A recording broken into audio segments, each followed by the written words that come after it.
Cheerful, welcome back, tech enthusiasts, to another episode of Chronicles of Tech. I'm Daniel. And I'm Chloe.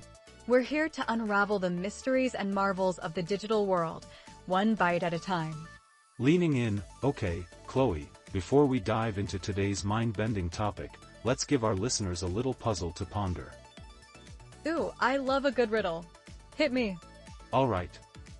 Who is one of the most influential figures in modern finance, yet no one knows their true identity?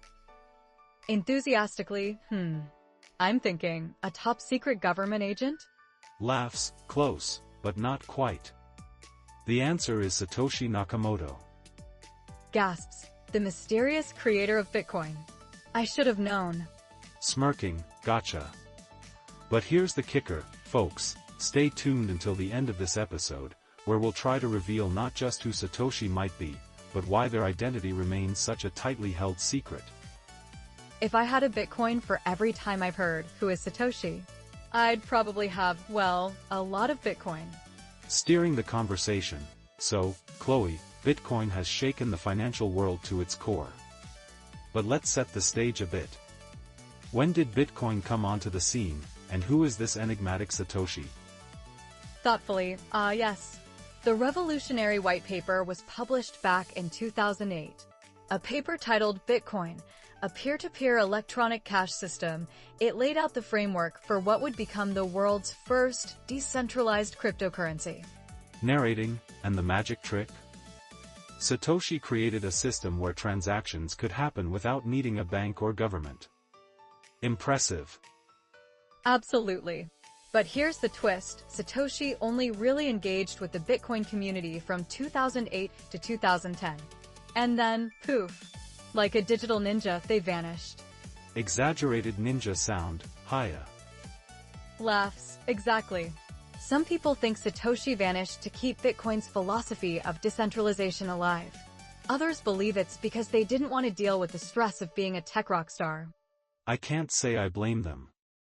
Imagine being responsible for $1 million industry and still being anonymous.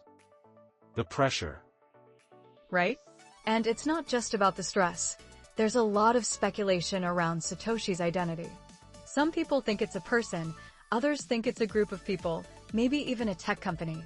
Raising an eyebrow, or, get this, an alien. Giggling, wow, now we're really going off the deep end, Daniel. But let's break down some of the famous theories. Alright. Rubbing hands together, first up, we've got Nick Szabo, a cryptographer and computer scientist who proposed BitGold, which shares some principles with Bitcoin. Chiming in, then there's Hal Finney, a computer scientist who was one of the first people to receive a Bitcoin transaction. Some people think he was Satoshi himself. Teasingly, and we can't forget Craig Wright, who claims to be Satoshi Nakamoto. He's made headlines trying to prove it, but honestly, the evidence is cheese grade, full of holes. Laughs, right? I feel like if it were that easy, we wouldn't be having this conversation. Fire up the curiosity, but here's where it gets even more interesting. Why would someone who has created something so revolutionary want to stay anonymous? Thoughtfully, is it about protecting their identity?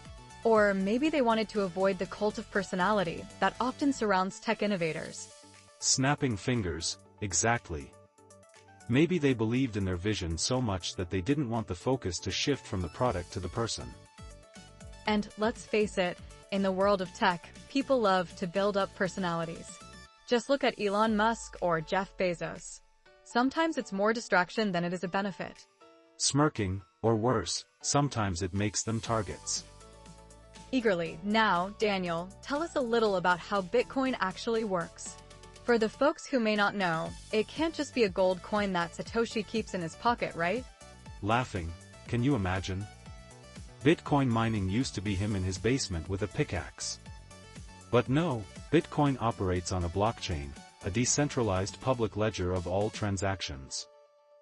Chiming in, and that leads to how Bitcoin is secured, with cryptographic hashes that make it incredibly difficult to hack.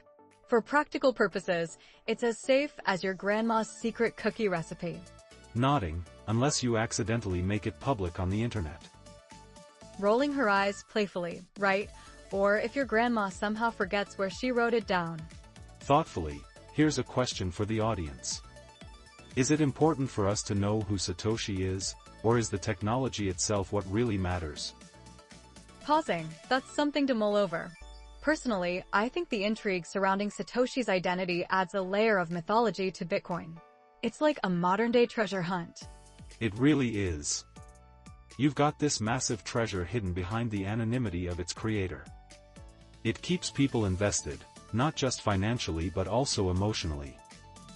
Smiling. Now, speaking of emotional investments and hidden treasures, we promised our listeners we'd hash out, pun intended, the true identity of Satoshi. Ready for the big reveal? Leaning in, drumroll, please. With great emphasis, the truth is we don't know. Laughing, and that's the magic of it. Satoshi Nakamoto remains an enigma, leaving us with more questions than answers. And isn't that the beauty of the tech world? We're continually unraveling mysteries, and every twist and turn leads to a new adventure. Cheerful, that's right. So, folks listening at home, what do you think? Should we keep trying to uncover Satoshi's identity, or should we just let it be? Concluding, reach out and let us know your theories. Until next time, keep your tech chronicles alive. Thanks for tuning in.